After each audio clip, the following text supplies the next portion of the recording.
How many press are here? Anyway, there was a meeting among the items considered and rejected, which is why the New Yorker did not publish it on grounds that it wasn't accepted. One of the items was why not there was a dozen ideas proffered how to trigger a war. The one that interested me the most was, why don't we in our shipyard build 4 or 5 irate boats that look like Iranian PT boats, put Navy SEALs on them with a lot of arms, and the next time one of our boats goes through the Straits of Hormuz, start a shoot-up. Might cost some lives, and it was rejected because you can't have Americans killing Americans. But that's the level of stuff we were talking about, provocation. That was Seymour Hersh. He's a Pulitzer Prize-winning journalist, a man of intense credibility. His word is really gold in the journalistic community. And that was him describing on the last days of Bush administration, the second Bush administration, just before Obama got into office, plotting a false flag.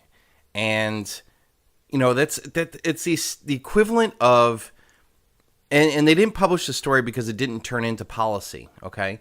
But that's the equivalent of a group of gangsters plotting to commit a murder, and just because they didn't do it, then there's no validity to it. The United States creates war to create more debt, to destroy outside challengers to their global hegemony, and to enslave our population with more debt. I frankly think that crisis initiation is really tough. And it's very hard for me to see how the United States president can get us to war with Iran. Which leads me to conclude that if, in fact, compromise is not coming, that the traditional way of America gets to war is what would be best for U.S. interests. Some people might think that Mr. Roosevelt wanted to get us into World War II, as David mentioned. You may recall we had to wait for Pearl Harbor. Some people might think Mr. Wilson wanted to get us into World War I. You may recall he had to wait for the Lusitania episode. Some people might think that Mr. Johnson wanted to send troops to Vietnam. You may recall he had to wait for the Gulf of Tonkin episode. We didn't go to war with Spain until the until the Maine exploded. And may I point out that Mr. Lincoln did not feel he could call out the Federal Army until Fort Sumter was attacked, which is why he ordered the commander at Fort Sumter to do exactly that thing which the South Carolinians had said would cause an attack. So if, in fact, the Iranians aren't going to compromise, it would be best if somebody else started the war. One can combine other means of pressure with sanctions. I mentioned that explosion on August 17th. We could step up the pressure. I mean, look, people, Iranian submarines periodically go down. Someday one of them might not come up. Who would know why? We can do a variety of things if we wish to increase the pressure. I'm not advocating that, but I'm just suggesting that this is not a either-or proposition. It's just sanctions has to succeed or other things. We are in the game of using covert means against the Iranians. We could get nastier at that. That was another neocon talking, and this is probably about 8 years ago, talking about creating another false flag with Iran. Iran is not a threat to the United States. End of story. Don't believe me? Listen to Pat Buchanan. There are a number of people that want a war. But is there a vital threat coming from Iran as you see it? I don't know. I don't. Look, Iran is not... Iran, I mean, during the Cold War, with due respect, Soviet Union had thousands of weapons. They could have destroyed us in an afternoon, and we could have done the same thing. I was around during the Cuban Missile Crisis. That was genuinely terrifying. But Iran doesn't frighten me, and I don't think it should frighten the American people. They don't have a bomb. They haven't made a decision to build one. They don't have the means to deliver one. And the Israelis have 300 atomic bombs. I mean, who presents the existential threat to whom? If you look at who's been pushing for a war with Iran the most, it is Israel. And the neocons that got us into the last war, they proudly talk about how they get us to fight their wars. Here's a clip of Israeli President Benjamin Netanyahu talking about their secret weapon. But I'll tell you one thing, unlike America, Israel seems to be able to fight wars very quickly. What is your secret? Because we don't seem to have the hang of that. The secret is that we have America. Nah. And America, you see, the point is that Israel... If you think that that was just a slip, please look into Project for a New American Century or the 1967 USS Liberty incident, where unmarked Israeli planes attacked and nearly sunk the most decorated ship in our fleet with the purpose of getting the United States to attack Egypt. A false flag attack, like an American ship sunk in the Strait of Hormuz, would also keep Iranian allies like Russia and China at bay, much like the 9/11 attacks kept them from using their power to stop the United States from invading Iraq. The world is a much different place than it was in 2000, and China and Russia have learned a lot, as they have been vocal opponents of many of the pressures the Anglo-American empire has applied to Iran. What do you think of the president's attitude towards Israel? Is he a friend of Israel? No, I think he's one of the worst things that's ever happened to Israel. You look at what's going on, and I know Bibi very well. In fact, he asked me if I do a commercial for him. I think I'm the only so-called celebrity that did a commercial for him. The secret is that we have America. My name is Donald Trump, and I'm a big fan of Israel. And frankly, a strong prime minister is a strong Israel. And you truly have a great prime minister. In Benjamin Netanyahu, there's nobody like him. He's a winner. He's highly respected. He's highly thought of by all. And people really do have great, great respect for what's happened in Israel. So vote for Benjamin. Terrific guy, terrific leader, great for Israel. The secret is that we have America. What do you mean support negotiation? What are we going to negotiate about? What I would say is, listen, you see that desert out there? I want to show you something. You pick up your cell phone, even at traveling grades. You pick up your cell phone, and what are they called? Roaming charge. Roaming charge. You pick up your cell phone and you call somewhere in Nebraska and you say, "Okay, let it go." So there's an atomic weapon goes over ballistic missiles in the middle of the desert that doesn't hurt a soul. Maybe a couple of rattlesnakes and scorpions or whatever. And then you say, see, the next one is in the middle of terrain. So we mean business. You want to be wiped out? Go ahead and take a tough position and continue with your nuclear development. You want to be peaceful? You want to be peaceful? Just reverse it all, and we will guarantee you that you can have a nuclear power plant for electricity purposes. The secret is that we have America. I'm opposed to our wasting our military in the Middle East on behalf of Zionist Israel. Thank you. Okay. All right, well, let me just tell you that Israel is a very, very important ally of the United States, and we are going to protect them 100%. 100%. They've been our most reliable. It's our true friend over there, and we're going to protect Israel 100%. The secret is that we have America. I said that there was no difference between Hillary or Trump during the 2016 election. And of course, nobody wanted to listen to me. Everybody thought make America great again. No, Trump is a debt and death mongering Zionist.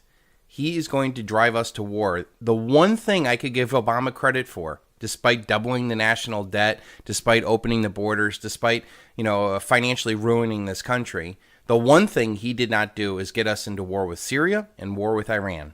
You're saying you don't feel any pressure from Prime Minister Netanyahu in the middle of a campaign to try and get you to change your policy and draw a line in the sand? You don't feel any pressure? When it comes to our national security decisions, any pressure that I feel is simply to do what's right for the American people. And I am going to block out any noise that's out there. But now that the Zionists have Trump in their office, they're going to get it. So I created a series for the Silver Shield Group last year, just taking the words of Trump, and by their words you shall know them. And when people tell you who they are and what they believe, you should believe them. Trump first loved the poorly educated.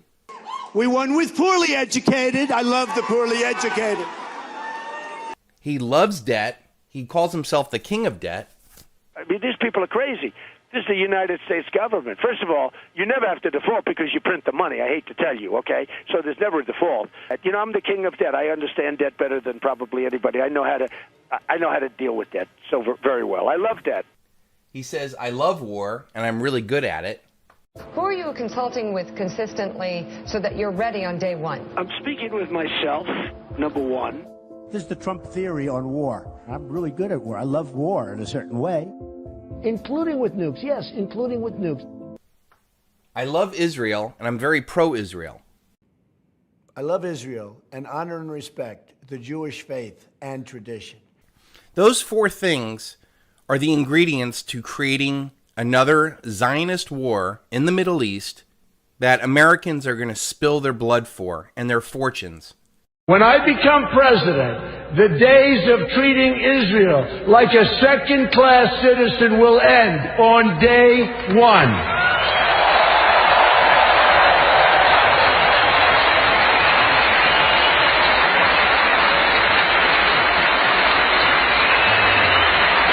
Thank you.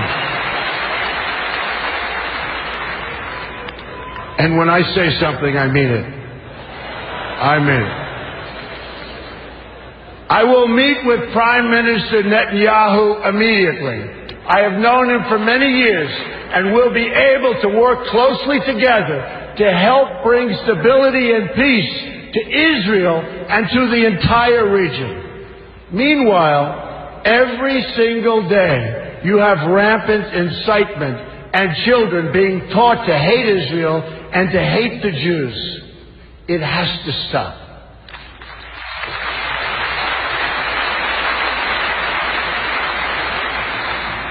When you live in a society where the firefighters are the heroes, little kids want to be firefighters. When you live in a society where athletes and movie stars are the heroes, little kids want to be athletes and movie stars. In Palestinian society, the heroes are those who murder Jews. We can't let this continue. We can't let this happen any longer.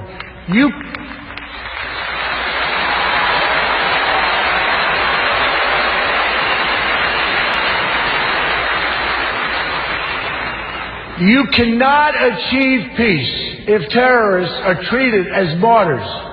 Glorifying terrorists is a tremendous barrier to peace. It is a horrible, horrible way to think. It's a barrier that can't be broken. That will end, and it'll end soon. Believe me.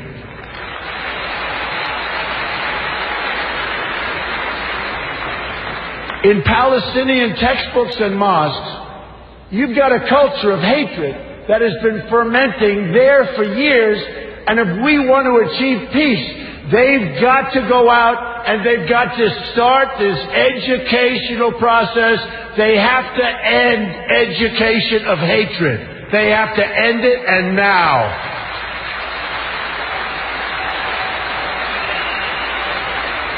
There is no moral equivalency. Israel does not name public squares after terrorists. Israel does not pay its children to stab random Palestinians. You see, what President Obama gets wrong about deal-making is that he constantly applies pressure to our friends and rewards our enemies.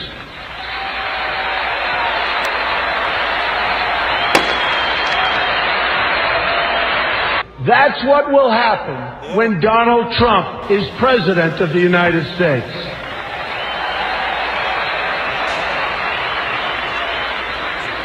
We will move the American embassy to the eternal capital of the Jewish people, Jerusalem.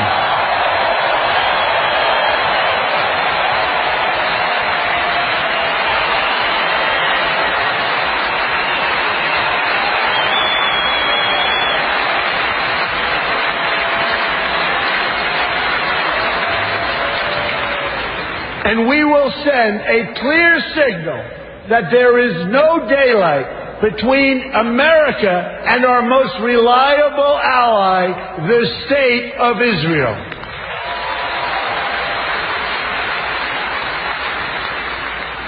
The Palestinians must come to the table knowing that the bond between the United States and Israel is absolutely, totally unbreakable.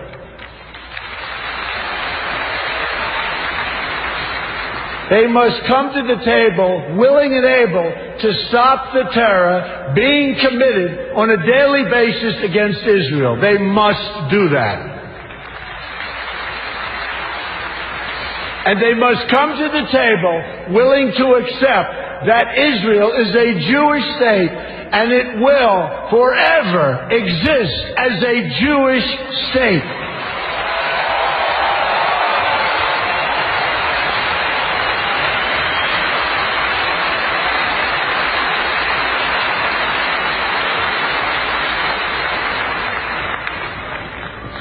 I love the people in this room. I love Israel. I love Israel. I've been with Israel so long in terms of I've received some of my greatest honors from Israel. My father before me, incredible. My daughter Ivanka is about to have a beautiful Jewish baby.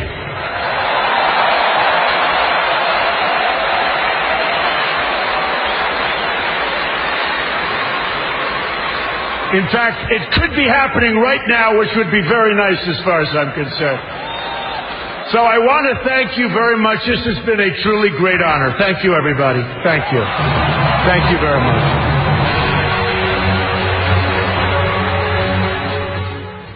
Trump recently just got rid of a whole bunch of people who are not for war with Iran and replacing them with hawks, warmongers, psychopaths that want to initiate and profit off of war. I am so positive that there is a war coming with Iran. And it's something that should not be a surprise to you guys. And it's going to be under the pretense of a false flag. And I go back to that Dick Cheney thing. So they stopped the idea because they couldn't have Americans killing Americans. Okay? But what's to stop Israel from killing Americans? Or Saudis killing Americans and blaming it on Iran? There's massive amount of evidence that 9/11 had Israeli connections, had Saudi connections, and what did we do? We went to war with Afghanistan. We went to war with Iraq. The Zionists want war to expand the Greater Israel Project. Israel is taking massive land grabs in Palestine. They've already taken all of Palestine, but now they're going after the last little pieces of it. And they're not going to be happy until they expand out into Iraq, out into Syria, out into the Middle East further. And they're using Americans to do it.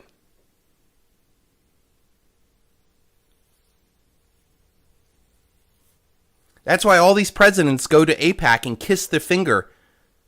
That's why Trump was the only American candidate to officially endorse Netanyahu. And that's why Netanyahu says, we have America. The secret is that we have America. And America, you see, the point is that... That's their secret. They have the halls of power in Congress. They're the major donors. They own the banking institutions. They own most of the media. They're able to switch American opinion on a dime to serve their interests. When is America going to wake up and realize that the real threat is the Zionists? Why are we fighting all these wars all over the place? Why are we spilling our blood all over the place? Why are we spending all of our money all over the place? Does it serve us? No, it gets us into trouble. And yet when war comes, you're going to see Make America Great Again and Make America Go Off to War Again. And the propaganda machine's going to churn up and they're going to say Iran did it and all this stuff because they want to destabilize the Middle East. Iran is the last standing power outside the Anglo-American Empire since we have destabilized every other country in the Middle East. And war is coming. So what can you do about this? Quite frankly, nothing. You could try to wake people up to this now, but people don't want to hear it. Trump has already increased the national debt by $1 trillion a year. Wait until we have war with Iran and the massive amount of debt that we're going to have to take on to fight that. Wait until we have an economic crisis that will result from an attack on Iran. I did a video called The Three Coming False Flags, talking about how this system is totally unsustainable, that has profited off of the banksters, and that they know it, and that they're going to seek an outside opponent to blame the collapse of the economy, to push forward with more hegemonic power in the United States, in the world, in the Middle East particularly, because that's where the oil is. And they're going to use this war, this terrorism, whatever it is, to crush internal dissent. We're already seeing it with Google and Facebook limiting free speech on YouTube and many other platforms. Wait until there's a war. Wait until the thought police come after this. So I just want to go on record before it gets out of hand. I hope that people share this video, and I hope people stop playing this Hegelian dialectic of Republican versus Democrats. They're all evil. That's all I got to say. Thank you.